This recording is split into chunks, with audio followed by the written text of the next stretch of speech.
Okay, ఇప్పుడు మనం module 3.1 చూసుకుంటే అండర్స్టాండింగ్ ఓఎస్ఎం మోడల్.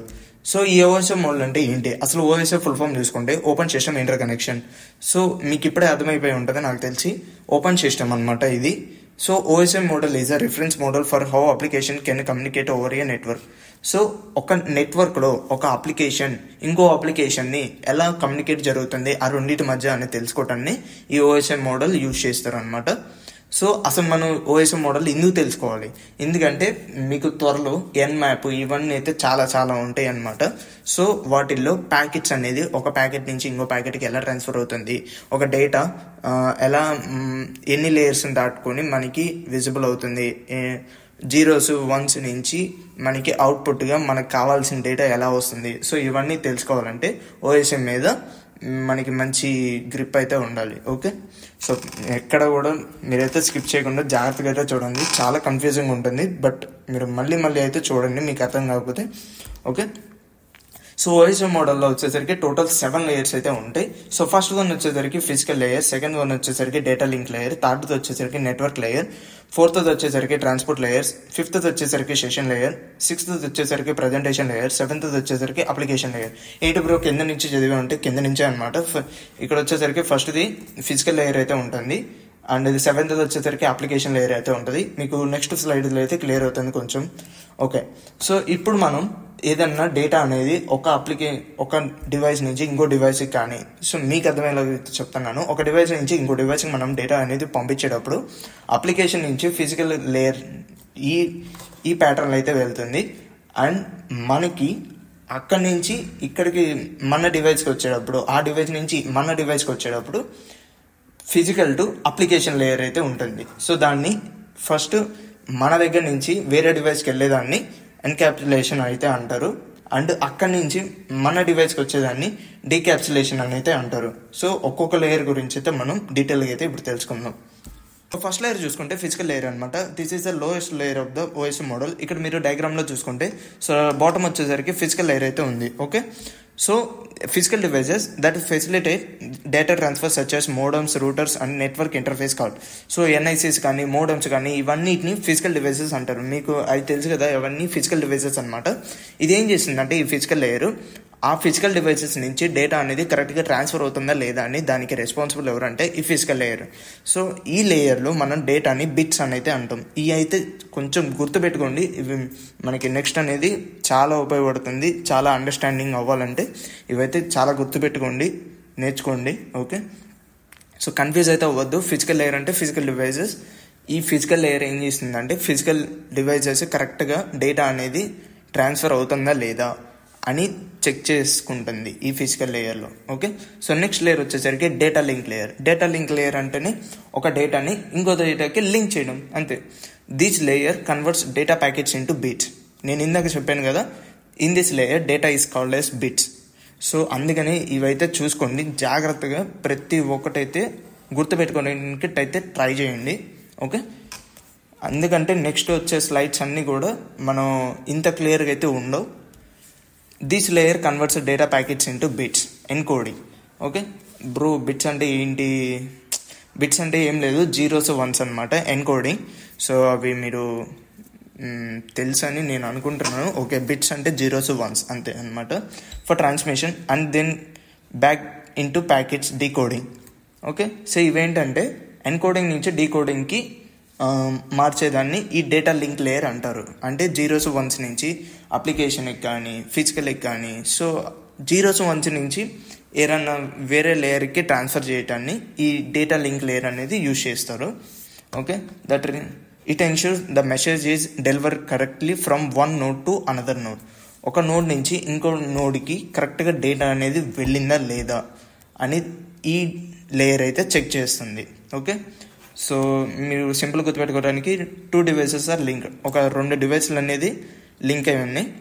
ఆ 2 డివైస్లకి ఒక మ్యాక్ అడ్రస్ అయితే అసైన్ అయి ఉంది. సో ఏ డివైస్ ఏ నెట్వర్క్ అని ఈజీగా ఐడెంటిఫై చేయడానికి ఆ 2 నెట్వర్క్స్కి మనం పంపించే డేటా కరెక్ట్గా వెళ్తుందా లేదా అనేది ఈ డేటా లింక్ లేయర్ అనేది రెస్పాన్సిబుల్. ఓకే, ఈ లేయర్లో ఈ డేటా లింక్ లేయర్లో మనం డేటాని ఫ్రేమ్ అని అయితే అంటాం. ఓకే, సో ఇది కూడా అయితే బాగా గుర్తుపెట్టేసుకోండి. సో నెక్స్ట్ వన్ వచ్చేసరికి నెట్వర్క్ లేయర్. ఇది వచ్చేసరికి third layer of the OSM model. ఈ లేయర్ చాలా ఇంపార్టెంట్ అనమాట. The network layer is used for the transfer are flow of packets across the network. It gives a unique address of the data, just like putting an address on the package, so it knows where to go and where it came from. So ఏం లేదు, సిమిలర్గా మీరు ఇందాక చూసుకుంటే data link లేయర్లో ఒక Mac address అయితే assign అయి ఉంటుంది కదా, అంటే ఒక డివైస్ ఆ రెండు డివైసెస్కి మ్యాక్ అడ్రస్ అయితే అసైన్ అయి ఉంటుంది కదా. సో ఆ అడ్రస్ నుంచి ఈ అడ్రస్కి పంపించేటప్పుడు దాన్ని యూజ్ చేసుకుని అయితే కరెక్ట్గా డేటా అనేది ట్రాన్స్ఫర్ చేస్తాం. కాబట్టి ఈ లేయర్లో ఏం చేస్తారంటే దీంతో పాటు ఒక ఐపీ అడ్రస్ అనేది కూడా అసైన్ అవుతుంది అనమాట. Okay, it gives unique address to data, just like putting an IP address on the package, so it knows way to go and where it came from. ఎక్కడి నుంచి వచ్చింది, ఎక్కడికి వెళ్ళాలనేది ఈ ఐపీ అడ్రస్ ద్వారా అయితే మనం తెలుసుకుంటాం. Decides the best route for delivery routes. ఇది ఒక బెస్ట్ రూట్ని అయితే చెప్తుంది. ఇట్ ఈస్ ద బెస్ట్ రూట్కి ఒక లేయర్ లాగైతే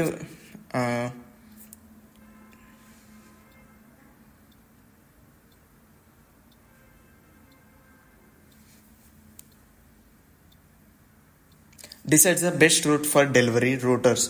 సో ఒక మంచి రూటర్ యూజ్ చేసేసుకొని ఒక మంచి ప్రోటోకాల్లో వెళ్ళటానికి ఈ నెట్వర్క్ లేయర్ అనేది కీ రోల్ అనేది ప్లే చేస్తుంది. ప్రోటోకాల్ అంటే ఏంటంటే సెట్ ఆఫ్ రూల్స్. మీరు మామూలుగా విని ఉంటారు నాకు తెలిసి, ప్రోటోకాల్స్ అని ఆర్మీస్ దగ్గర, సెక్యూరిటీస్ దగ్గర అదంతా మీరైతే విని ఉంటారు. సో ప్రోటోకాల్ అంటే సెట్ ఆఫ్ రూల్స్ అనమాట. ఓకే, సో ఇక్కడ మీరు ఈ ప్రోటోకాల్స్ వచ్చేసరికి there are 2 types of protocols, IPv4 and IPv6. ఇది ఆల్రెడీ మనం చూసుకున్నాం. ఒకవేళ చూడకపోతే పైన కార్ట్లో అయితే ఇస్తాను, సో ఆ వీడియోని కూడా అయితే చెక్ చేయండి. సో సింపుల్గా గుర్తుపెట్టుకోవడానికి ఇన్ దిస్ ఐపీ అడ్రస్ అనేది ఆ మ్యాక్ అడ్రస్కి అసైన్ అవుతుంది అంతే. సో డేటా లింక్లో మనం మ్యాక్ అడ్రస్ ఉంటుందని తెలుసుకున్నాం కదా, ఆ మ్యాక్ అడ్రస్కి ఒక ఐపీ అడ్రస్ కూడా అసైన్ చేయడాన్ని నెట్వర్క్ లేయర్ అంటారు. ఓకే, సో ఈ లేయర్లో మనం డేటాని ప్యాకెట్స్ అని అయితే అంటాం. ఓకే, సో కొంచెం కన్ఫ్యూజన్గా ఉంటుంది, కొంచెం టఫ్ కూడా ఉంటుంది, కానీ అర్థం చేసుకోవడానికి అయితే ట్రై చేయండి. మీకు అర్థం కాకపోతే మీరు కావాలంటే మళ్ళీ గూగుల్లో కూడా సెర్చ్ చేయండి. కొంచెం నేను చెప్పేది అర్థం కాకపోయినా సరే మీరు నెక్స్ట్ సోర్స్కి అయినా చూడండి. కాబట్టి మీకు ఈ ఓఎస్ఎం మోడల్ అయితే క్లియర్ అయి ఉండాలి. ఓకే, సో నెక్స్ట్ చూసుకుంటే మనం what is transport layer. So ఇది వచ్చేసరికి 4th layer of the OSM model. Ensures reliable end to end communication between devices. So కరెక్ట్గా వెళ్ళిందా లేదా ఆ డేటా అనేది యూజింగ్ TCP, UDP. సో ఆ రెండు వచ్చేసరికి ప్రోటోకాల్స్ అనమాట. సో ప్రోటోకాల్ అంటే మళ్ళీ ఏంటని అడగద్దు, ప్రోటోకాల్ అంటే సెట్ ఆఫ్ రూల్స్ ఆల్రెడీ. అందుకే ఒక్కొక్క స్లైడ్ కూడా మీరు కరెక్ట్గా అయితే చూడండి. Okay, breaks data into smaller segment, ensure the data is deliver correctly and in a right order. ఈ ట్రాన్స్పోర్ట్ లేయర్ ఏం చేస్తుందంటే ఒక మంచి ఆర్డర్లో వెళ్ళిందా లేదా, ఒక కరెక్ట్ ఆర్డర్లో వెళ్ళిందా లేదా అనేది చెక్ చేసుకుంటుంది అనమాట. సో ఇది వచ్చేసరికి flow control and error recovery. దీంట్లో ఎగ్జాంపుల్స్ వచ్చేసరికి TCP అండ్ UDP.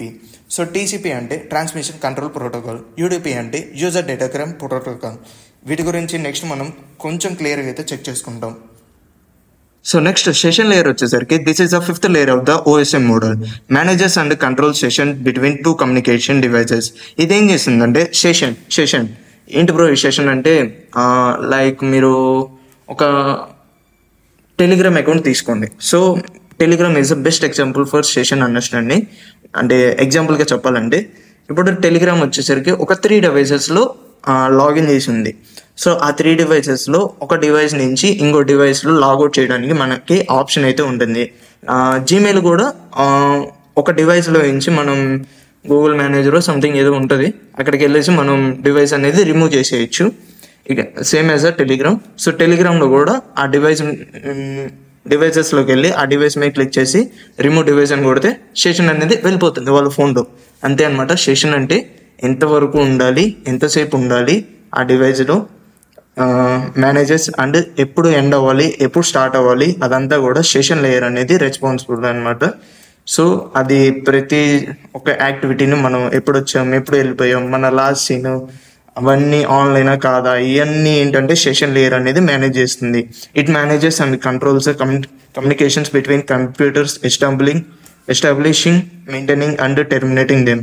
సో అది ఎప్పుడు స్టార్ట్ అవ్వాలి, ఎప్పుడు టెర్మినేట్ అయిపోవాలి, ఇదంతా కూడా మెయింటైన్ చేసేది ఏదంటే session layer. Okay, so next వచ్చేసరికి ప్రజెంటేషన్ లేయర్ అనమాట. This is the 6th layer of the OSM model. It is responsible for translating data from application layer into format that the network can understand. Okay, ఇప్పుడు application layer అంటే మీకు next స్లైడ్లో అయితే వస్తుంది. Application layer is the 7th layer of the OSM model. Okay, so గుర్తుపెట్టుకోండి, application layer అనేది గుర్తుపెట్టుకోండి, next స్లైడ్లో మీకు కవర్ అవుతుంది. సో ఇదేం చేస్తుందంటే జీరోస్ వన్స్ నుంచి అప్లికేషన్ లేయర్ వచ్చేసరికి ఇప్పుడు మీరు ఈ వీడియో చూస్తున్నారు, ఈ వీడియో అనేది మీకు వీడియో లాగానే వస్తుంది. అదే ఇప్పుడు ఈ వీడియో వచ్చేసరికి MP4 ఫార్మాట్లో ఉందనుకోండి, ఇంకోటి నాకు వీడియో ఫార్మాట్ గుర్తు రావట్లేదు, సంథింగ్ డాట్ ఎక్స్టెన్షన్తో అయితే ఉంటుంది. ఆ వీడియో ప్రతి ఒక్క ల్యాప్టాప్లో ఫోన్లో ప్లే అవ్వాలని లేదు కదా. సో అవి ప్లే అవ్వాలంటే లైక్ .mov .mp4 ఈ రెండు అయితే ఉంటాయి. .mov కొన్ని డివైసెస్లో ప్లే అవ్వచ్చు, అవ్వకపోవచ్చు.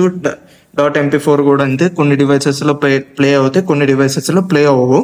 ఓకే, సో ఆ వీడియోస్ మన డివైసెస్లో ప్లే అవ్వాలంటే మనం సపరేట్గా అయితే ఎక్స్టెన్షన్ అనేది డౌన్లోడ్ చేసుకోవాలి. ఏంటంటే లైక్ VLC కానీ అలాంటి మీడియా ప్లేయర్స్ అయితే డౌన్లోడ్ చేసుకొని దాంట్లో అయితే మనం యాక్సెస్ అయితే ఉంటుంది. ఓకే, సో అదే విధంగా ఇదేం చేస్తుందంటే మనకి ఒక వీడియో అయితే కనిపిస్తుంది. మీరు ఇప్పుడు ఈ వీడియో చూస్తున్నారు, ఇది వచ్చేసరికి అప్లికేషన్ లేయర్ కిందకైతే వస్తుంది.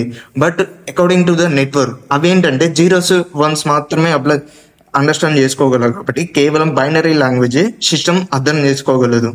సో ఈ ప్రజెంటేషన్ లేయర్ ఏంటంటే జీరోస్ వన్స్ నుంచి మనకి విజిబుల్ అయ్యేలాగా, మనం అండర్స్టాండ్ చేసుకునేలాగా అయితే ఈ ప్రజెంటేషన్ లేయర్ అనేది కన్వర్ట్ చేస్తుంది. సో ప్రజెంటేషన్ లేయర్ అంటే అది ఒక వీడియో ఉంది, దాన్ని ఏం చేస్తుందంటే జీరోస్ వన్స్కి మారుస్తుంది, దాన్ని నెట్వర్క్ అర్థం చేసుకునే భాషలోకి అయితే మారుస్తుంది. నెట్వర్క్ అర్థం చేసుకునేది ఏంటి, జీరోస్ వన్స్ అంతే. సో ఇదేం చేస్తుందంటే కంప్రెషన్, డీకంప్రెషన్, ఎన్క్రిప్షన్, డీక్రిప్షన్ ఇదంతా కూడా ఇక్కడే ఈ ప్రజెంటేషన్ లేయర్లో అయితే జరుగుతుంది, అంతే అనమాట. సో నెక్స్ట్ వచ్చేసరికి application layer. Application layer provides interface between the software application on a system and the network. So ఇప్పుడు మీరు ఈ వీడియో చూస్తున్నారంటే ఇదంతా అప్లికేషన్ లేయర్ అనమాట. సో ఈ లేయర్లో డేటా అని అంటారు. ఓకే, సో క్లియర్ అయింది అనుకుంటున్నాను. సో ఎక్కడ డౌట్ ఉన్నా సరే మళ్ళీ అయితే వీడియో చూడండి. నేను మళ్ళీ చూసినా అర్థం కాలేదంటే మీరు గూగుల్లో అయితే సెర్చ్ చేయండి, what is this layer. So మీరు గుడ్గా అయితే నెక్స్ట్ వీడియోస్ అయితే ఫాలో అయిపోకండి, ఇవన్నీ క్లియర్ అవుతాయి నెక్స్ట్ వీడియోకి అయితే వెళ్ళండి. ఓకే, సో ఇప్పుడు మనం చూసుకుందాం వాట్ ఈజ్ ఎన్క్యాప్సులేషన్ అండ్ డీక్యాప్సులేషన్. ఇందాక మీరు స్టార్టింగ్లోకి వెళ్ళిపోతే ఈ వీడియో దగ్గర చూసుంటారు మీరు, ఎన్క్యాప్సులేషన్ అంటే ఏంటి, డీక్యాప్సులేషన్ అంటే ఏంటి. ఇప్పుడు మ్యాక్సిమం నాకు అన్నీ కవర్ అయిపోయినాయి, ఈ ప్యాకెట్లు ఏంటి నాకేం కవర్ అవ్వలేదు అనుకుంటుంటారు. ప్యాకెట్లు అంటే మీరు లేస్ ప్యాకెట్లు అవి గుర్తొస్తాయేమో, అవన్నీ కాదనమాట. సో ప్యాకెట్లు అవన్నీ మీకు త్వర అయితే వస్తాయి. ఇప్పుడు మనం ఎన్క్యాప్సులేషన్, డీక్యాప్సులేషన్ అయితే చూద్దాం. Okay, what is encapsulation? The process of adding description to packets as it moves down the open systems interconnection OSI model. So OSI అంటే ఇది OSI డెఫినేషన్ అనమాట, ఫుల్ ఫామ్ అనమాట. సో ఇది గుర్తుపెట్టుకోండి, OSI అంటే open system interconnection. So maximum మీరు full ఫామ్లోనే మీకు meaning అనేది అర్థమైపోతుంది. It is a open system. Okay, so ఈ ఓపెన్ సిస్టమ్కి మనం డిస్క్రిప్షన్ కానీ అవన్నీ యాడ్ చేస్తాన్ని ఎన్క్యాప్సులేషన్ అంటారు. సో లేయర్ 4.3.2లో మనం హెడర్ అనేది యాడ్ చేస్తాం, లేయర్ 2లో ట్రైలర్ అని కూడా యాడ్ చేస్తాం. ఇంటి బ్రో ఈ ట్రైలర్ ఏంటి, హెడర్ ఏంటి, ఇంకేం అర్థం కాలేదంటే, సో ఇప్పుడు మనం ఏదైనా సినిమా చూస్తున్నాం, ఆ సినిమాకి ముందుగా ట్రైలర్ అనేది మనకి రిలీజ్ అవుతుంది కదా. సో ఆ ట్రైలర్లో మనకి సినిమా అర్థమైపోద్ది. ఓకే ఈ సినిమా వైలెన్సా, ఓకే ఈ సినిమా వచ్చేసరికి లవ్వా, ఓకే ఈ సినిమా వచ్చేసరికి ఏదో కేస్ స్టడీయో సంథింగ్ ఏదో అనేసి మనం ఆ ట్రైలర్ చూసి చెప్పేస్తాం కదా. సో ఇది కూడా అంతే, ఎన్క్యాప్సులేషన్ ఏం చేసిందంటే ఒక ట్రైలర్ లాగా ఈ లేయర్స్కి డిస్క్రిప్షన్ అయితే యాడ్ చేస్తుంది. ఓకే, సో డీక్యాప్సులేషన్ అంటే ఏంటంటే the process of removing headers and trailers information from the packet as it moves towards its destination. So ఇదేం చేసిందంటే యాడ్ చేసిన హెడర్ ఫైల్స్, ట్రైలర్స్ అవన్నీ అయితే తీసేయడాన్ని డీక్యాప్సులేషన్ అని అయితే అంటారు. ఓకే, సో క్లియర్ అయిందని అయితే అనుకుంటున్నాను. Thanks for watching. This is the end of module 3.1. Okay.